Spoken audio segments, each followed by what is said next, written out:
السلام علیکم ورحمۃ اللہ وبرکاتہ۔ الحمد للہ نحمده ونستعینه ونستغفره ونؤمن به ونتوکل علیہ ونعوذ باللہ من شرور انفسنا ومن سیئات اعمالنا من يهده الله فلا مضل له ومن يضلل فلا هادي له ونشهد ان لا اله الا الله وحده لا شريك له ونشهد ان سيدنا وسندنا وشفيعنا وحبيبنا ومولانا محمدا عبده ورسوله أما بعد أعوذ بالله من الشيطان الرجيم بسم الله الرحمن الرحيم ياسين والقرآن الحكيم إنك لمن المرسلين على صراط مستقيم تنزيل العزيز الرحيم لتنذر قوما ما أنذر آباؤهم فهم غافلون لقد حق القول على أكثرهم فهم لا يؤمنون إنا جعلنا في أعناقهم أغلالا فهي إلى الأذقان فهم مقمحون وجعلنا من بين أيديهم سدا ومن خلفهم سدا فأغشيناهم فهم لا يبصرون وسواء عليهم أأنذرتهم أم لم تنذرهم لا يؤمنون إنما تنذر من اتبع الذكر وخشي الرحمن بالغيب فبشره بمغفرة وأجر كريم إنا نحن نحيي الموتى ونكتب ما قدموا وآثارهم وكل شيء أحصيناه في إمام مبين صدق اللہ العظیم۔ اللہ کے فضل اور احسان سے سورہ فاتحہ اور آخر کی 10 سورتوں کی تفسیر پوری ہوئی۔ جیسا کہ اس سے پہلے عرض کیا گیا تھا کہ چونکہ آخر کی 10 سورتیں بکثرت تلاوت ہوتے رہتی ہیں، اسی لیے مناسب ہے کہ ان کی تفسیر اور تشریح جان لیں تاکہ تلاوت کرتے وقت ان مضامین کا استحضار ہو جو مضامین کو اس میں بیان کیے گئے ہیں۔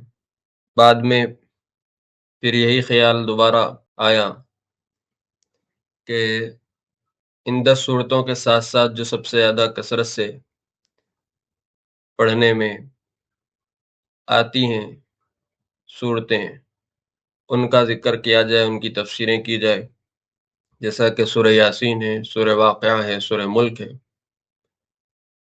سورہ سجدہ ہے، سورہ کہف ہے، جو عموماً اکثروں کے معمولات میں شامل ہوتی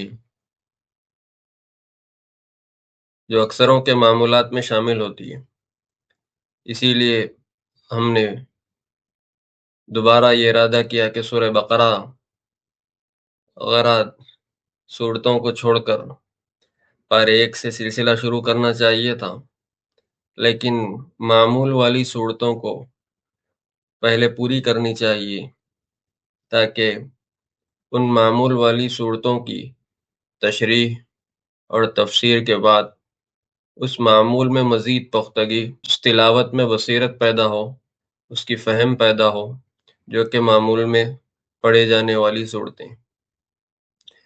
اسی لیے پہلے 10 صورتیں پیش کی گئی تھی، اب یہاں سے سورہ یاسین آغاز ہوا، اس کے بعد سورہ واقعہ، اس کے بعد سورہ ملک، اس کے بعد پھر سورہ سجدہ اور پھر سورہ کہف۔ یہ بھی چونکہ معمولات میں ہے، ہفتہ واری یہ پیش کرنے کا پروگرام ہے۔ جو اہم باتیں ہیں وہ باتیں بطور خلاصے کے یاد رکھ لینی چاہیے، اس لیے کہ ایک ایک صورت میں تفصیلات تو کافی کچھ عرض کی گئی، لیکن اتنی تفصیلات کا احاطہ اور اتنی تفصیلات کا استحضار نہیں ہوتا ہے، لیکن مختصر بات یاد رکھنے میں سہولت ہوتی ہے، اسی لیے ہم مناسب سمجھتے ہیں کہ ان 10 صورتوں کی بنیادی باتیں جو بطور خلاصے کے، بطور مغز کے آپ یاد رکھ سکتے ہیں. بس اتنی بات بھی اگر ہم اس صورت سے متعلق ذہن میں رکھ لیں اور مستحضر کر لیں تو سبق پڑھا ہوا ہمارے لیے مفید ہو جائے گا، اگرچہ کہ اس کی تفصیلات ذہن میں نہ رہے. مثال کے طور پر سورۃ الفیل،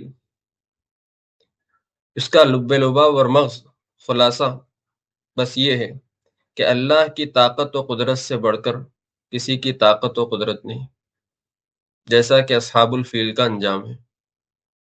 بس اتنی بات آپ سورۃ الفیل سے یاد رکھ لیجیے کہ اللہ کی طاقت و قدرت سے بڑھ کر کسی کی طاقت و قدرت نہیں، جیسا کہ ہاتھی والوں کے ساتھ جو انجام ہوا اس سے آپ معلوم کر سکتے ہیں کہ اللہ تعالیٰ کی طاقت و قدرت کیسی. اب وہ تفصیلات اگرچہ کہ پون گھنٹے میں عرض کی گئی اس کی،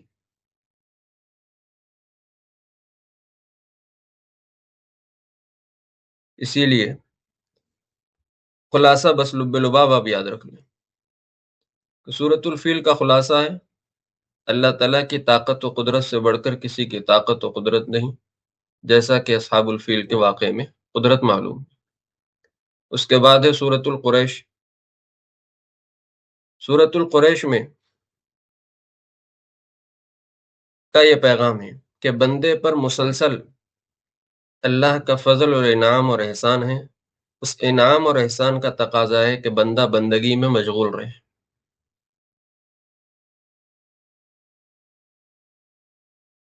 اس لیے کہ قریش میں یہی بات بتائی گئی کہ ہم نے تم پر انعامات کیے ہیں، امن کا انعام ہے اور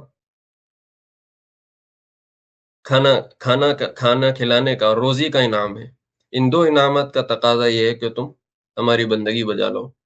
تو سورۃ القریش کا لب لباب اور مغز دو باتیں بس، کہ بندے پر اللہ کے مسلسل انعامات و احسانات ہے، ان احسانات کا تقاضا بندے کی بندگی کرنا ہے، بندے کو بندگی کرنا ہے.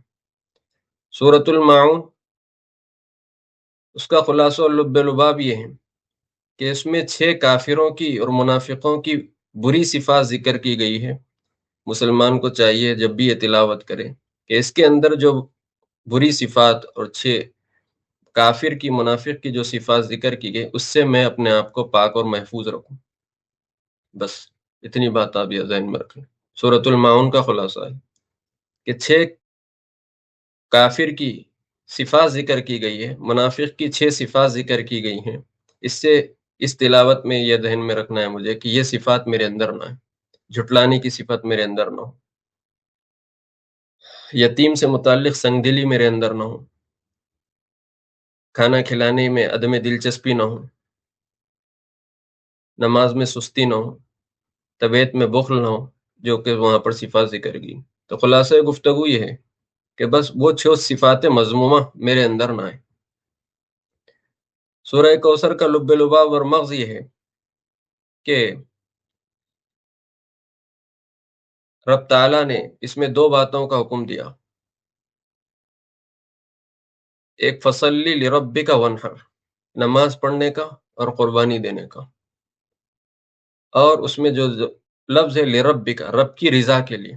بس یہ 2 کام مسلسل ہوں، رضا الہی کے لیے نماز کا اہتمام اور قربانی کا اہتمام. سورہ کافرون کا خلاصہ اور لب لباب مغز یہ ہے کہ آدمی شرک سے برات کا اعلان رکھے، شرک سے بیزار رہے اور شرک سے برات کا اعلان رکھے. یہ سورہ کافرون کا خلاصہ ہے. سورہ نصر میں وَسَبِّحْ بِحَمْدِ رَبِّكَ وَاسْتَغْفِرْ، تسبیح و تحمید چلتے پھرتے اٹھتے بیٹھتے 8 پہر ہر نشست و برخاست میں آدمی کو تسبیح و تحمید کا اور استغفار کا اہتمام کرنا چاہیے. سورہ نصر کا خلاصہ ہے. سورہ لہب کا خلاصہ اور لب لباب و مغز یہ ہے کہ بندہ بڑوں کی گستاخی اور بے ادبی نہ کرے. ابو لہب نے حضور کی شان میں بدتمیزی اور گستاخی کی، انجام ہلاکت و بربادی کا ذکر کیا گیا اس کے اندر. بس اس کا خلاصہ اور مغز یہ ہے کہ ابو لہب نے بدتمیزی کی حضور کے ساتھ، انجام برا ہوا. لہذا مجھے چاہیے کہ میں کسی بڑے کی بے ادبی اور گستاخی نہ کروں، خواہ وہ رشتے میں بڑے ہوں، علم میں بڑے ہوں، عمل میں بڑے ہوں. کوئی ہو، مجھ سے گستاخی اور بے ادبی نہ ہو کسی کے خلاف۔ یہ سورہ لہب کا پیغام ہے، اس کا خلاصہ اور لب الباب ہے۔ سورہ اخلاص یہ ہے کہ بندہ توحید میں پختہ اور مضبوط رہے، اور سورہ فلق اور سورہ ناس کا خلاصہ و مغز یہ ہے کہ آدمی صبح و شام شرور و فتن سے محفوظ رہنے کے لیے اللہ کی حفاظت اور پناہ طلب کرے، اور اس میں یہ نیت کرنا ہے کہ ہر قسم کے شر و فتن سے میں اللہ کی حفاظت میں آتا ہوں، اس کی پناہ طلب کرتا ہوں۔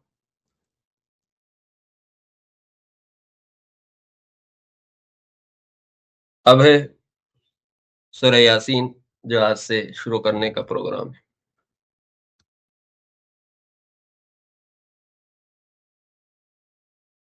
ابھی 1 منٹ انتظار کیجیے۔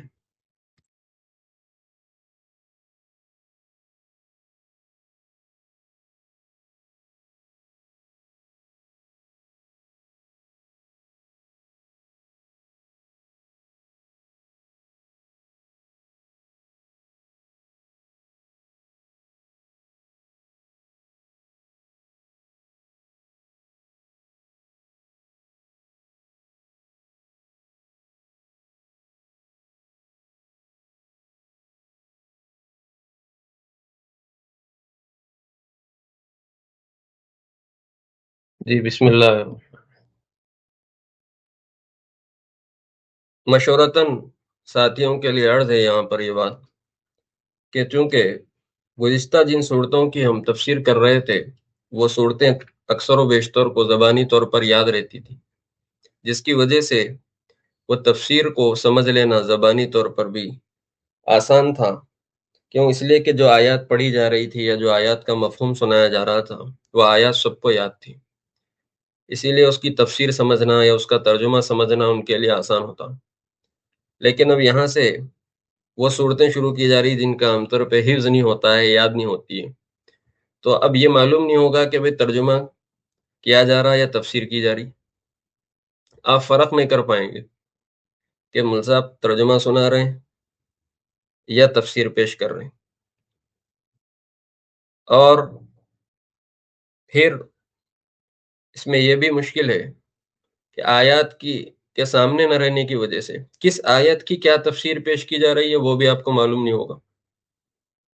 تقریر تو سنیں گے، بطور تقریر کے تو سنے آ سکتی ہے بات، ہو سکتا سمجھ میں بھی آ جائے، لیکن آپ کو یہ پتہ نہ چل سکے گا کہ کس آیت کا کیا ترجمہ ہوا اور کس آیت کے ذیل میں کیا گفتگو کی گئی اور کیا تفسیر پیش کی گئی۔ اسی لیے یہاں سے جب تفسیر کا سلسلہ شروع ہو تو ہماری درخواست ہے کہ آپ کے سامنے قرآن مجید ہو اور آپ کو معلوم ہو کہ ترجمہ کب کیا جا رہا، کس آیت کا کیا جا رہا اور کیا کیا جا رہا، اور اس آیت کے ضمن میں پھر کیا چیز بتائی جا رہی ہے۔ آپ کے پاس قرآن مجید کھلی ہوئی ہونی چاہیے، تو آپ کو انشاءاللہ مزید دلچسپی اس کے اندر پیدا ہوگی، اور اگر آپ کو عربیت سے چھوٹی موٹی واقفیت ہوگی تو آپ کو ترجمہ کرنے کی بھی استعداد اور ترجمہ کرنے کا بھی سلیقہ اور طریقہ آہستہ آہستہ آپ کو معلوم ہو جائے گا۔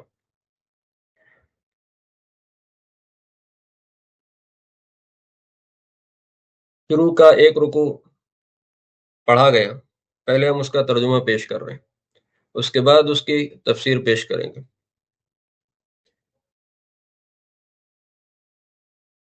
یاسین حروف مقطعات میں سے ہیں، حروف مقطعات کہتے ہیں ایسے حروف کو جو تلاوتاً تو قرآن مجید کا جز ہے لیکن معنی اور مفہوم اللہ تعالیٰ کو معلوم ہے۔ مقطع کے معنی ہوتے ہیں کاٹا ہوا، اس کا معنی ہے کہ اس کے الفاظ تو محفوظ ہیں لیکن اس کے معنی کٹے ہوئے ہیں، معلوم نہیں ہیں، غیر معلوم ہے، نامعلوم ہے، اس کو کہتے ہیں حروف مقطعات۔ یہ بھی اس کی ایک تفسیر ہے۔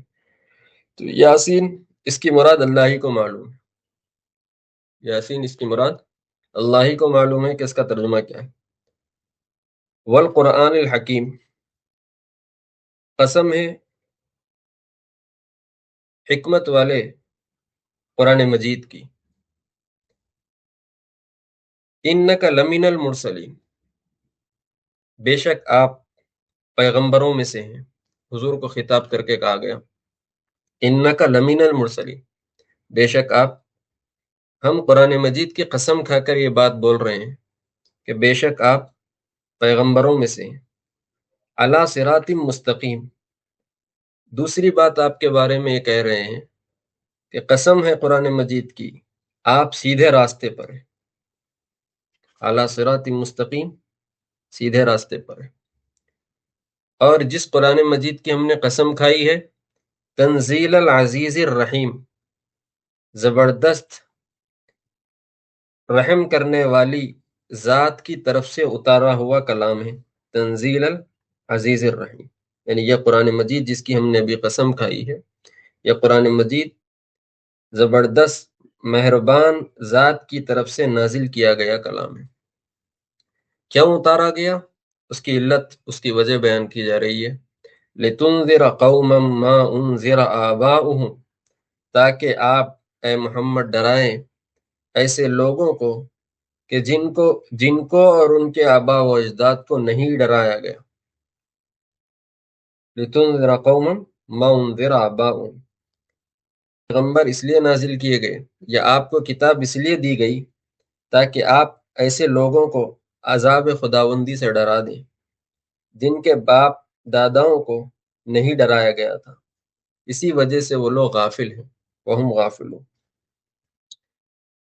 لقد حق القول على اکثرهم وهم لا يؤمنون،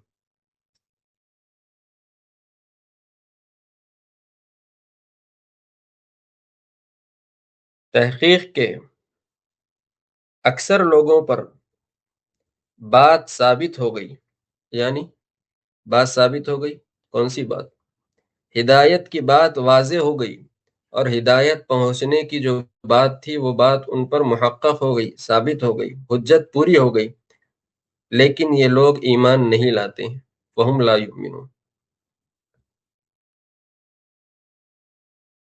اور جو لوگ ایمان نہیں لاتے ہیں ان کا انجام ذکر کیا جا رہا، انا جعلنا فی اعناقہم اغلالا، ہم نے ان کی گردنوں میں طوق ڈال دیے ہیں، ہم نے ان کی گردنوں میں طوق ڈال دیے ہیں، فہی الی الاذقان، اور وہ طوقیں ان کی ٹھوڑیوں تک ہے، وہی ذقن کی جمع ہے اذقان، فہی الی الاذقان، اور وہ طوقیں ان کی ٹھوڑیوں تک ہے، فہم مقمحون، جس کی وجہ سے ان کی گردنیں اوپر ہو چکی ہیں، فہم مقمحون، جس کی وجہ سے ان کی گردنیں اوپر کو ہو چکی ہیں، وَجَعَلْنَا مِن بَيْنِ أَيْدِيهِمْ سَدًّا وَمِن خَلْفِهِمْ سَدًّا۔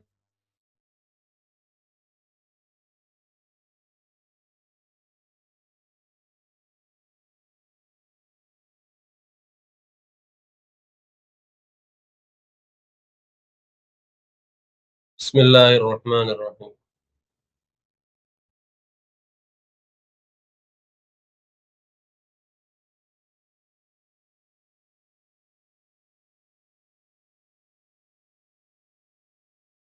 وَجَعَلْنَا مِن بَيْنِ أَيْدِيهِمْ سَدًّا وَمِن خَلْفِهِمْ سَدًّا فَأَغْشَيْنَاهُمْ فَهُمْ لَا يُبْصِرُونَ، اور ہم نے بنا دی ہے ان کے سامنے ایک دیوار اور ان کے پیچھے سے ایک دیوار، فَأَغْشَيْنَاهُمْ، پھر ہم نے ان کو گھیر دیا، فَهُمْ لَا يُبْصِرُونَ، اب وہ دیکھ نہیں سکتے، وَسَوَاءٌ عَلَيْهِمْ أَأَنذَرْتَهُمْ أَمْ لَمْ تُنذِرْهُمْ لَا يُؤْمِنُونَ، برابر ہے ان کے حق میں کہ آپ ان کو ڈرائے یا آپ ان کو نہ ڈرائیں، لا یؤمنون، وہ ایمان نہیں لائیں گے۔ انما تنذر من اتبع الذکر وخشی الرحمن بالغیب، آپ تو ڈرائیے عذاب خداوندی سے اس شخص کو جو کہ نصیحت کے پیچھے چلتا ہو، وخشی الرحمن بالغیب، اور خدا تعالیٰ سے رحمان سے ڈرتا ہو بن دیکھے کے، فبشرہ بمغفرۃ واجر کریم، اور آپ ان کو خوشخبری دیجیے مغفرت کی اور عزت کے ثواب کی، اجر کریم، عزت کا ثواب، فبشرہ بمغفرۃ واجر کریم۔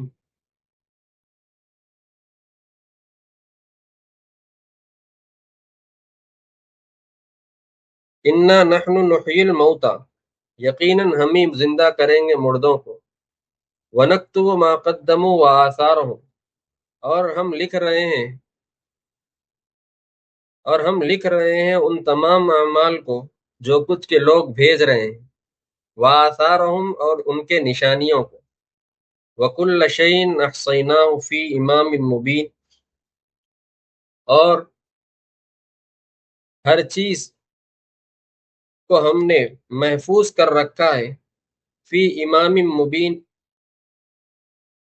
ایک واضح کتاب میں، ہر چیز کو ہم نے محفوظ کر رکھا ہے ایک واضح کتاب میں۔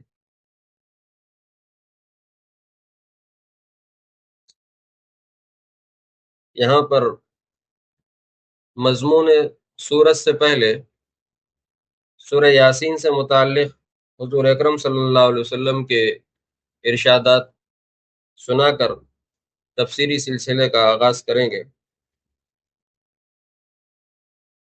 سورہ یاسین کو ہم سبھی جانتے ہیں کہ قرآن مجید کی صورتوں میں ایک خاص فضیلت حاصل ہے، وہ یہ کہ اس کو حضور اکرم صلی اللہ علیہ وسلم نے قلب قرآن کہا ہے، کہ یاسین قرآن مجید کا دل ہے۔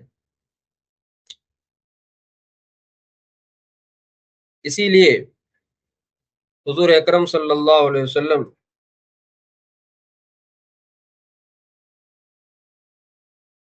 اس صورت سے متعلق خصوصی فضائل بیان فرمائے، اور علماء نے اس پر مستقل کتابیں لکھی ہے، سورہ یاسین کے فضائل اور اس کے خواص پر، خصوصیات پر۔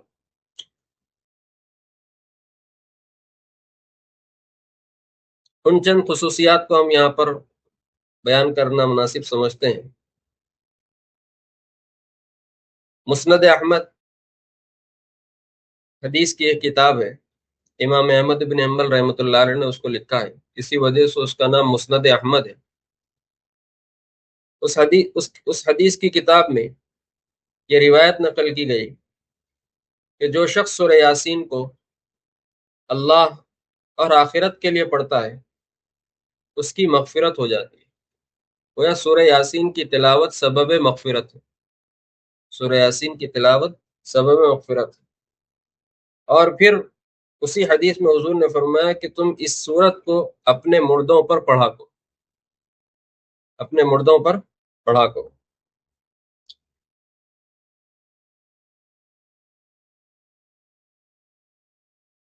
اب اس میں جو بات کہی گئی کہ اس کو اپنے مردوں پر پڑھا کرو، علماء نے اس کے دو مطلب لکھے ہیں۔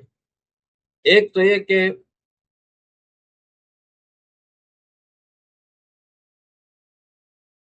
اپنے مرحومین کے ایصال ثواب کے لیے اس کو پڑھو، جیسا کہ معمولات میں ہے۔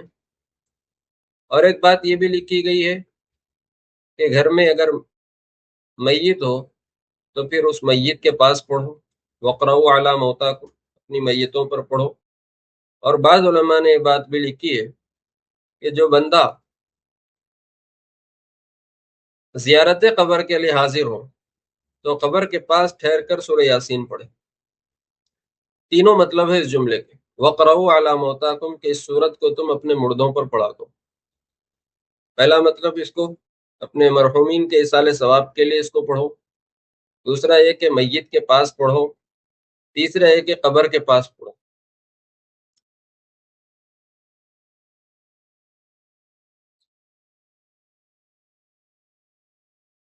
چونکہ اس صورت میں خصوصیت کے ساتھ قیامت کا ذکر، حشر کا ذکر، دوبارہ اٹھائے جانے کا ذکر بڑی تفصیل کے ساتھ آیا ہے، عقیدہ آخرت کا مضمون ہے، اسی لیے اس مناسبت سے اس کو میت کے ساتھ جوڑا گیا اس صورت کو، کہ خاص طور پر میتوں پر یہ صورت پڑھیں۔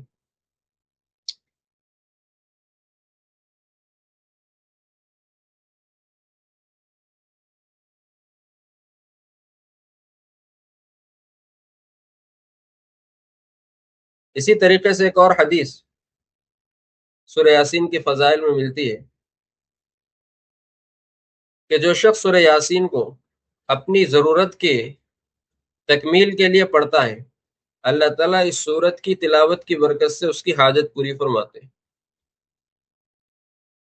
جو شخص سورہ یاسین کو اپنی حاجت کے دور کرنے کے لیے، اپنی ضروریات کو دور کرنے کے لیے، اپنی ضروریات کو پوری کرنے کے لیے پڑھتا ہے تو اس کی حاجت پوری ہو جاتی ہے۔ بزرگوں کے مجربات میں یہ بات لکھی ہے کہ جو شخص سورہ یاسین 41 مرتبہ پڑھے اور پھر اپنی حاجت اور ضرورت کا سوال کرے تو اللہ تعالیٰ ضرور اس کی ضرورت کو پوری فرماتے ہیں۔ ایک اور روایت میں یہ بات ملتی ہے جس میں کہا گیا کہ جس مرنے والے کے پاس سورہ یاسین کی تلاوت کی جاتی ہے تو اس کی موت اس کے لیے آسان ہو جاتی ہے۔ نزع روح کی کیفیت کیونکہ سخت ہوتی ہے، تو اس نزع روح میں آسانی کے لیے سورہ یاسین کی تلاوت کا اہتمام ہونا چاہیے میت کے قریب۔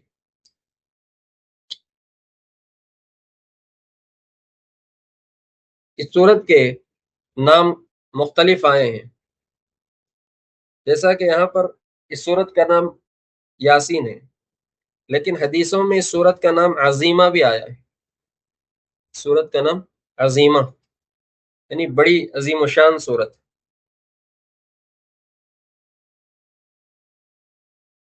اور ایک حدیث میں اس سورت کا نام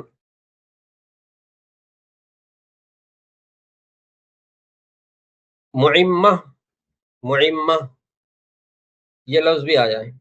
معمہ کے معنی آتے ہیں عام کرنے والی چیز، یعنی یہ سورت اپنے پڑھنے والے کے لیے دنیا اور آخرت کی خیرات و برکات کو عام کرنے والی ہے۔ اس کے پڑھنے سے دنیا اور آخرت کی برکتیں عام ہوں۔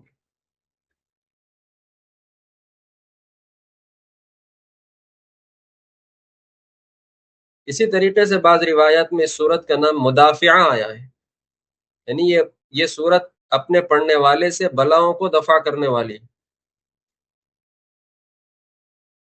اور بعض روایت میں اس سورت کا نام قاضیہ آیا ہے۔ قاضیہ کے معنی آتے ہیں حاجات کو پوری کرنے والی، حاجات کو پوری کرنے والی سورت۔ کثرت نام کثرت خصوصیات کو بتلاتی ہے، ناموں کی زیادتی اس کی خصوصیات کی طرف اشارہ کرتی ہیں۔ تو چونکہ اس کی خصوصیات، اس کے منافع، اس کے آثار و برکات متعدد ہیں، اسی لیے اس کے نام بھی متعدد ہیں۔ تو مشہور نام تو یاسین ہے، لیکن روایتوں میں چند اور نام ملتے ہیں جو آپ حضرات کے سامنے ذکر کیے گئے۔ ایک نام عظیمہ ذکر کیا گیا، دوسرا نام معمہ ذکر کیا گیا، اور تیسرا نام اس کا مدافعہ ذکر کیا گیا، اور چوتھا نام اس کا ذکر کیا گیا قاضیہ۔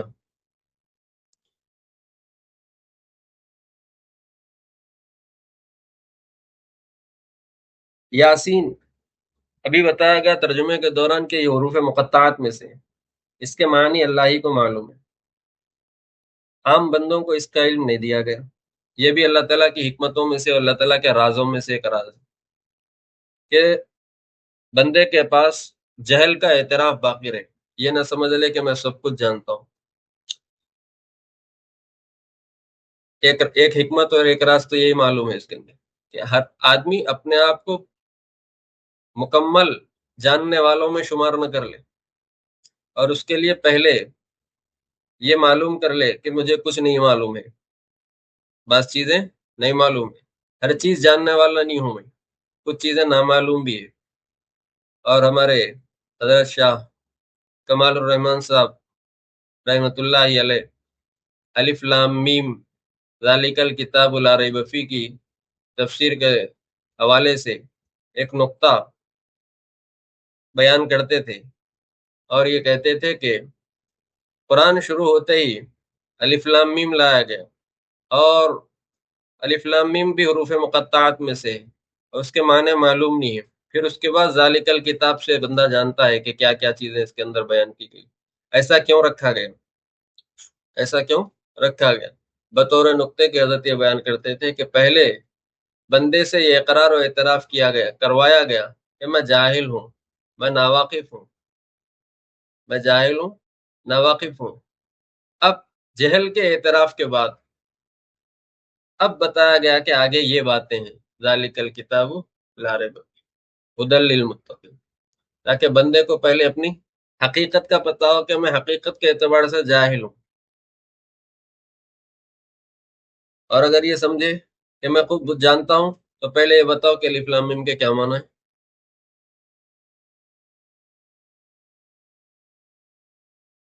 غرض یہ بھی اللہ تعالیٰ کے رازوں میں سے ایک راز ہے۔ بعض مفسرین نے یہ بات لکھی ہے کہ حروف مقطعات کا علم حضور اکرم صلی اللہ علیہ وسلم کو دیا گیا تھا، اور بعض مفسرین کہتے ہیں کہ نہیں، صرف اللہ تعالیٰ ہی کو معلوم ہے۔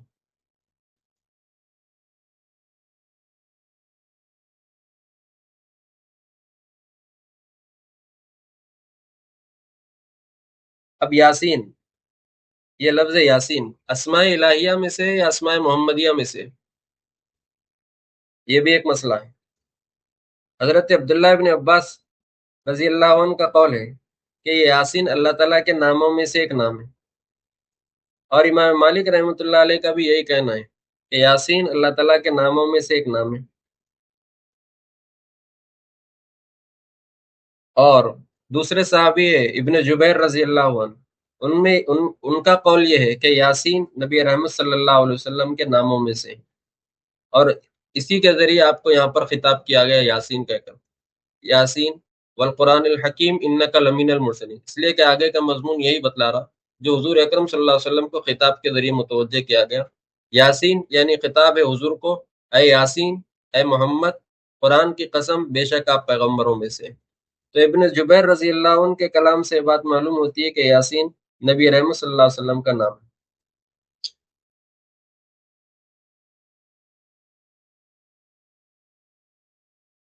یاسین یہ جو لفظ ہے، اب جب اسماء الہیہ میں سے اگر اس کو مانا جائے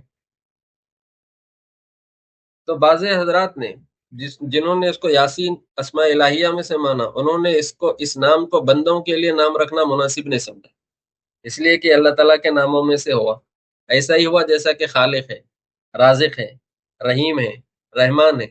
جس طرح کسی کا نام خالق، رازق، رزاق، الرحمن الرحیم نہیں رہ سکتے، کیوں؟ اس لیے کہ وہ اسماء الہیہ میں سے۔ تو جب یاسین بھی اسماء الہیہ میں سے، خدائی ناموں میں سے، تو پھر اس نام کو کسی بندے کے لیے مختص کرنا مناسب نہیں۔ امام مالک رحمۃ اللہ علیہ بالخصوص یہ کہتے تھے کہ کسی کے لیے یاسین نام رکھنا مناسب نہیں، کیونکہ یہ اسماء الہیہ میں سے۔ اور جو حضرات یہ کہتے ہیں کہ یہ دراصل اسماء محمدیہ میں سے، اس اعتبار سے حضور اکرم صلی اللہ علیہ وسلم کے نام کو رکھا جا سکتا ہے کسی بھی بندے کے لیے۔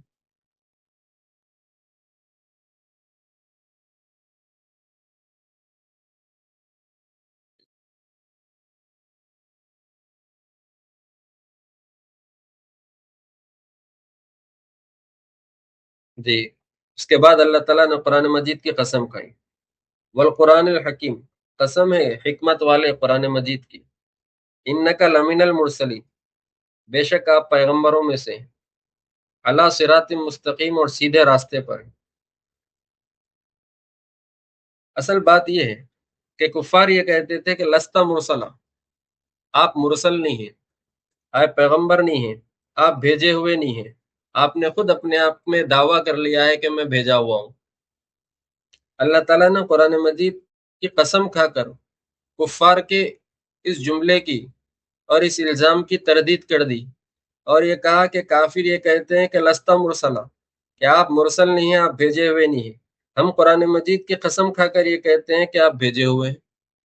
دراصل جواب تھا یہ کفار کا، انکا لمن المرسلین، آپ مرسل ہیں۔ کفار جو کہتے ہیں وہ غلط کہتے ہیں کہ آپ مرسل نہیں۔ دوسری بات یہ ہے کہ کفار یہ کہتے ہیں کہ آپ غلطی پر ہیں، آپ غلطی پر ہیں۔ اللہ نے قسم کہہ کر جواب دیا کہ آپ غلطی پر نہیں ہیں، اللہ صراط مستقیم، آپ سیدھے راستے پر۔ اور سیدھے راستے پر کیوں ہیں آپ؟ اس لیے کہ آپ کے ساتھ قرآن مجید ہے، اس کا ذکر آگے آیا۔ آپ سیدھے راستے پر اس لیے ہے کہ آپ کے ساتھ قرآن مجید ہے، اور وہ قرآن مجید زبردست مہربان خدا کی طرف سے نازل کیا گیا ہے، اور آپ اس قرآن مجید کی راہ پر جب چل رہے ہیں تو آپ گویا سیدھے راستے پر ہیں، اور کفار و مشرکین کا یہ الزام دینا کہ آپ غلط راہ پر ہے، یہ ان کا الزام غلط ہے۔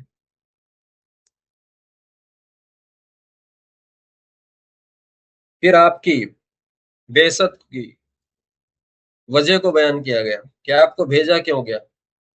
لِتُنذِرَ قَوْمًا مَّا أُنذِرَ آبَاؤُهُمْ فَهُمْ غَافِلُونَ، آپ کو اس لیے بھیجا گیا تاکہ آپ قوم میں انذار کا کام کرے، ڈرانے کا کام کرے، عذاب خداوندی سے ڈرائے، جو لوگ کفر و شرک میں مبتلا ہے ان کو ڈرائے۔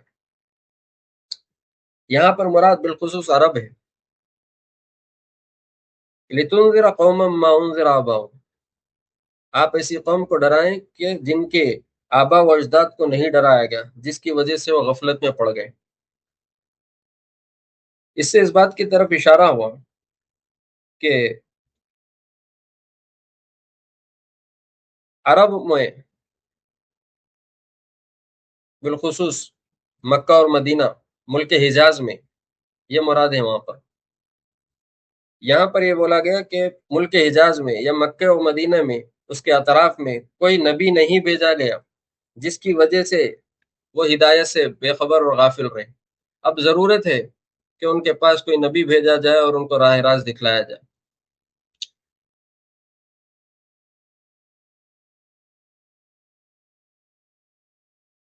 قرآن مجید کی ایک اور آیت ہے جس میں اللہ تعالیٰ نے فرمایا وَإِن مِّنْ أُمَّةٍ إِلَّا خَلَا فِيهَا نَذِيرٌ، کوئی امت ایسی نہیں ہے، کوئی قوم ایسی نہیں ہے جس میں ہم نے کوئی ڈرانے والا نہ بھیجا ہو، ہم ضرور بھی ضرور ڈرانے والوں کو وہاں پر بھیجتے ہیں۔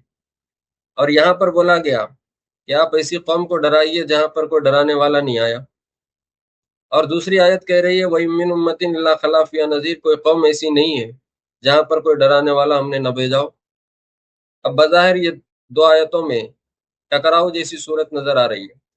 سورہ یاسین کی آیت کہہ رہی ہے کہ آپ ڈرائیے ایسی قوم کو جہاں پر کوئی ڈرانے والا نہیں آیا یا جن کو نہیں ڈرایا گیا، اور دوسری آیت کہہ رہی ہے کہ کوئی قوم ایسی نہیں جس میں ڈرانے والا موجود نہ ہوا ہو۔ دونوں کا حل یہ ہے، دونوں میں جوڑ اور تطبیق کی شکل یہ ہے کہ یہاں پر سورہ یاسین میں جو بولا گیا کہ وہاں پر کوئی ڈرانے والا نہیں آیا، کا معنی یہ ہے کہ بحیثیت نبی کوئی ڈرانے والا نہیں آیا، بحیثیت نبی، بحیثیت رسول کوئی نہیں آیا۔ حضرت اسماعیل علیہ السلام کے بعد سے صدیوں تک عرب میں کوئی پیغمبر نہیں پیدا ہوا، اس کا ذکر ہے یہاں پر اس آیت میں سورہ یاسین کی۔ اور وہ جو دوسری جگہ قرآن مجید میں آیا وَإِن مِّنْ أُمَّةٍ إِلَّا خَلَا فِيهَا نَذِيرٌ، کوئی قوم ایسی نہیں گزرتی جہاں پر ہم کوئی ڈرانے والے کو نہ بھیجتے ہوں، وہاں پر مطلب اس کا یہ ہے کہ اس قوم میں یا تو بحیثیت رسول کو ڈرانے والا ہوتا ہے یا تو نائب رسول ہوتا ہے جو ڈرانے والا ہوتا ہے۔ اسی وجہ سے دونوں آیتوں میں کوئی ٹکراؤ کی شکل نہیں ہے، کوئی تعارض نہیں ہے، دونوں کا دونوں کا معنی و مطلب الگ الگ ہے۔ یہاں پر جو بولا گیا سورہ یاسین میں جہاں پر کوئی ڈرانے والا نہیں آیا، مطلب یہ کہ بحیثیت رسول کوئی ڈرانے والا نہیں آیا۔ اور اس آیت میں وَإِن مِّنْ أُمَّةٍ إِلَّا خَلَا فِيهَا نَذِيرٌ، کہ کوئی قوم ایسی نہیں ہوتی مگر وہاں ڈرانے والا موجود ہوتا ہے، تو مطلب یہ کہ یہاں تو وہاں پر بحیثیت رسول کو ڈرانے والا موجود ہوتا ہے، یا تو رسول کا کوئی نائب یعنی ان کے امتی، ان کے اس امت کے کوئی نیک صالح متقی لوگ ہوتے ہیں جو امر بالمعروف اور نہی عن المنکر کا کام کر کے لوگوں کو ڈراتے ہیں۔ یہی وجہ ہے کہ کسی قوم اور ملت میں ایسا وقت نہیں گزرا جہاں پر کسی زمانے میں کہ کسی خطے میں وہاں پر امر بالمعروف اور نہی عن المنکر کرنے والے نہ رہے ہوں، اس لیے کہ یہ آیت بتلا رہی ہے وَإِن مِّنْ أُمَّةٍ إِلَّا خَلَا فِيهَا نَذِيرٌ۔ رحمت خداوندی یہ ہے کہ ہر خطے میں، ہر قوم میں، ہر ملت میں دعوت کا کام کرنے والے، انذار کا کام کرنے والے، امر بالمعروف اور نہی عن المنکر کا کام کرنے والے موجود ہوتے ہیں۔ اب جب تک انبیاء کا سلسلہ رہا وہاں پر بحیثیت نبی اور بحیثیت رسول کو ڈرانے کا اور دعوت کا کام انجام دیتے رہے، اور یا اگر انبیاء کا سلسلہ موقوف ہوا تو وہاں پر ان کے نائبین موجود رہے۔ لیکن چونکہ انبیاء کرام علیہ السلام کی تعلیمات کا جو اثر ہوتا ہے اور نبی کے وجود کا جو اثر ہوتا ہے، نبی کی دعوت کا جو اثر ہوتا ہے، وہ نائب کے ذریعے نہیں ہو سکتا۔ اسی لیے اس آیت مذکورہ میں عربوں کے متعلق یہ بات بتائی گئی کہ ان میں کوئی نذیر نہیں آیا، بحیثیت رسول نہیں آیا، ان میں کوئی نذیر نہیں آیا، ان میں کوئی ڈرانے والا نہیں آیا، بحیثیت رسول نہیں آیا، جس کی وجہ سے نبی کی دعوت و تعلیم کا جو اثر ہونا چاہیے تھا وہ اثرات ان میں نہیں پائے گئے، اور اسی وجہ سے وہ غافل ہیں، فہم غافل ہوں۔ اگر بحیثیت رسول اور بحیثیت نبی کو ان کے اندر ڈرانے والا موجود ہوتا ہے اور تو اس کی تعلیمات کا اثر ان کی زندگیوں میں ہوتا تھا۔ چونکہ نبی کی بعثت ایک لمبے زمانے سے وہاں پر عرب میں نہیں ہوئی، اسی وجہ سے وہ لوگ دین سے، خدا اور رسول کی معرفت سے غافل ہو گئے۔ اب ضرورت پڑی آپ کو بھیجنے کی، اسی لیے آپ کو بھیجا گیا، اسی لیے آپ کو بھیجا گیا۔ آج کے لیے اتنا کافی، انشاءاللہ پھر اگلی نشست میں اگلا مضمون سنایا جائے گا۔